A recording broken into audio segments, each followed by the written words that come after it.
Fala pessoal, inscrevam-se aqui no canal, é muito importante que você se inscreva no canal. Sobre a Aeroflá, escrevi um texto que está no meu blog aqui embaixo, assine o blog, o texto está aberto também, sobre o que eu sinto. Assim, nem tudo, como escreveu o meu amigo Mauro César, até eu retweetar esse meu texto aí, eu pedi para ele dar uma lida e tal, nem tudo é tática, o esquema, o lateral que sobe, que cobre, o jogo de posição. Não, cara, o futebol às vezes não, o futebol é sobretudo a relação de um clube com a sua gente, né? Isso é que faz o futebol, o resto é, sei lá, é resto. Às vezes a gente se esquece que todos tivemos uma origem na arquibancada, né? Todo mundo, independentemente da profissão que execute, o jornalismo é uma profissão. Todo mundo teve uma porra de uma origem na arquibancada que gosta de futebol.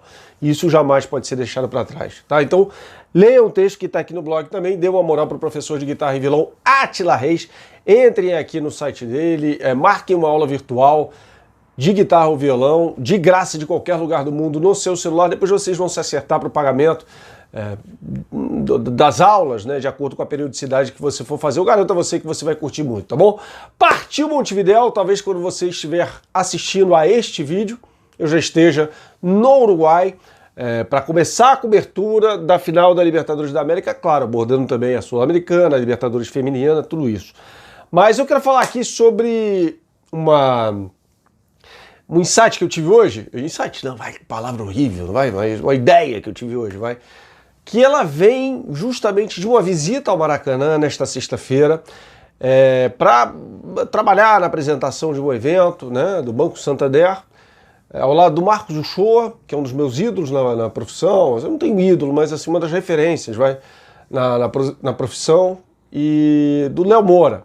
Então a gente foi um papo ali com os clientes sobre Libertadores e sobretudo sobre Flamengo, né? E aí antes do evento, né, estávamos ali conversando com o Léo Moura e tal. O Léo Moura, para quem não se lembra, ele foi treinado pelo Renato. Aliás, o Léo Moura conquistou a sua única Libertadores da América com o Renato Gaúcho, né? E ficou muito tempo ali sendo comandado pelo Renato, e aí foi inevitável a pergunta. Ali em off, como a gente fala, eu até nem ia citar o nome do Léo, mas ele falou, não, fica à vontade, não tem problema nenhum. Eu falei, cara, e aí? Como é que é o trabalho do Renato no dia a dia? Ele é boleirão, ele é um cara que tem alguma noção tática. Foi até meio, sabe, achando que ele ia falar, cara, ele falou, não, nada disso. O Renato é o seguinte, ele entende muito de futebol, palavras do Léo Moura, tá?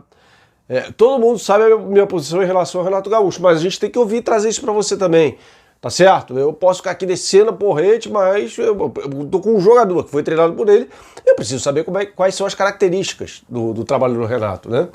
E aí ele falou que é um cara que entende muito e é um cara, sobretudo, que é capaz de antever o que vai acontecer na partida. O Léo Moura até falou, às vezes chegava pra gente no vestiário e falava, cara, se você não consertar isso, vai acontecer isso. Vai dar ruim. E acontecia. E dava ruim.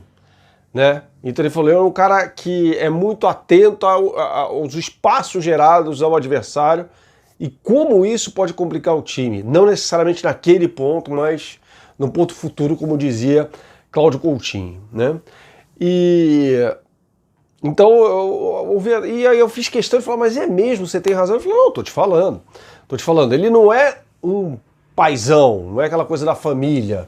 Não, ele é um cara que aponta caminhos, de fato, ao jogador, tá? E aí eu falei sobre a questão do relacionamento, do ambiente. Ele falou, cara, e aí ele vai falar o que ele viveu com o Renato e eu vou falar o que eu sei, o que eu apurei nesses dias sobre o relacionamento do Renato com o grupo, tá? Com os mais experientes ali. O Léo falou, cara, havia, sei lá, ele citou um número, sei lá, hipoteticamente, 30 jogadores. Eu tô citando aqui todo o universo, tá? Ele falou, eu nunca vi um grupo, nunca tinha visto e nunca vou ver de novo um grupo em que todos estavam felizes. Todos. Você sempre vai ficar chateado, não vou jogar, tal, não sei o quê.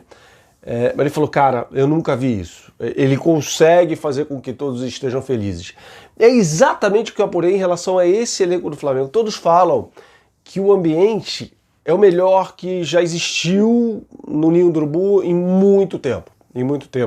E até eles falam, tem visões táticas diferentes de futebol. de outros técnicos, ele citou o português, o Domi, mas, cara, um ambiente, assim, ninguém reclama publicamente, assim, talvez uma carência de um treino ou outro, isso já foi exposto aqui nos vídeos, em um dos vídeos anteriormente, mas que o ambiente, nunca houve coisa melhor, né? E eu perguntei pro Léo, falei assim, cara, então me diz aí, qual é o percentual disso aí? Ele falou, cara, muito, muito, muito, muito. E aí eu entrei na questão da confiança, né? Ele falou, cara, foi a confiança que nos empurrou adiante, ele falando, né, sobre o Flamengo, em 2007 e 2009, tá? Porque taticamente não eram grandes times, mas havia uma questão de confiança que foi sendo conquistada ali. A gente viu que o Palmeiras, isso em 2009, começou a fraquejar e o Flamengo saiu ganhando tudo, né? Havia dois jogadores ali, que todo mundo sabe, Adriano e Petkovic, iluminados, e a coisa pegou na confiança. Ele falou, se esse time chegar confiante, ele falou isso, ao Uruguai, ao Estádio Centenário, vai ser muito difícil segurar, né? E ele falou que o Renato é especialista nisso também. E aí eu perguntei sobre Alexandre Mendes, ele falou, os dois se completam muito bem, esse cara é bom. Ele falou isso, tá? E falou outras coisas aqui sobre outros técnicos que eu não vou entrar na questão, porque não é legal. Se eu tô falando em ontem, coisas que ele falou, então fica ali, morre ali, tá? Mas, cara, de fato, então isso me chamou a atenção. Você precisa sempre ouvir o outro lado. Eu tenho algumas informações que eu já trouxe aqui no canal e tal, e ele me trouxe outras características ali que, honestamente, eu não tinha, como é que se fala? Não tinha pescado, né? Seja por informação, seja por opinião, enfim. Então, ele trouxe isso. Não é um boleirão. Ele falou claramente, não é um boleirão, não é. E esse jeito, às vezes, ele até às vezes parece ser fanfarrão, assim, no grupo não é nada daquilo, é um cara super tranquilo. Ele falou, cara, é um cara que se preocupa com não só o jogador, mas com todo mundo que está no CT. Quer saber como tá, sabe? Isso me lembrou aquele papo que a gente teve aqui no canal com o Paulo Pelaipe, quando o Paulo Pelaipe fala sobre isso, né? Que o Jorge Jesus fez questão de levar todo mundo do CT para um jogo em que o Flamengo derrotou o Grêmio por 5-0. Eu também falei sobre esse jogo, ele falou, olha, ele não jogou, mas estava nas tribunas. O Paulo Miranda, eu nem me lembrava disso, foi um lateral direito improvisado, né? Ele falou que se aquela bola do Maicon entra no jogo, no gol ali, nada daquilo teria acontecido. Perguntei sobre marcação individual, ele particularmente falou que prefere. Ele falou, cara, eu prefiro marcação individual nas bolas paradas. Né? Depois no jogo ali, cada um toca o seu setor. Ele falou sobre isso. Falou assim, o Renato não é um cara obcecado pela marcação individual, mas na bola parada, sim. Isso está mudando um pouco no Flamengo. E ele falou também que nenhum técnico com quem ele trabalhou dava tanto espaço para o jogador expressar sua opinião. Espero que isso tenha acrescentado para você. E vamos lá, vamos esquentar a final da Libertadores. Saudações, até a próxima. Tchau, tchau.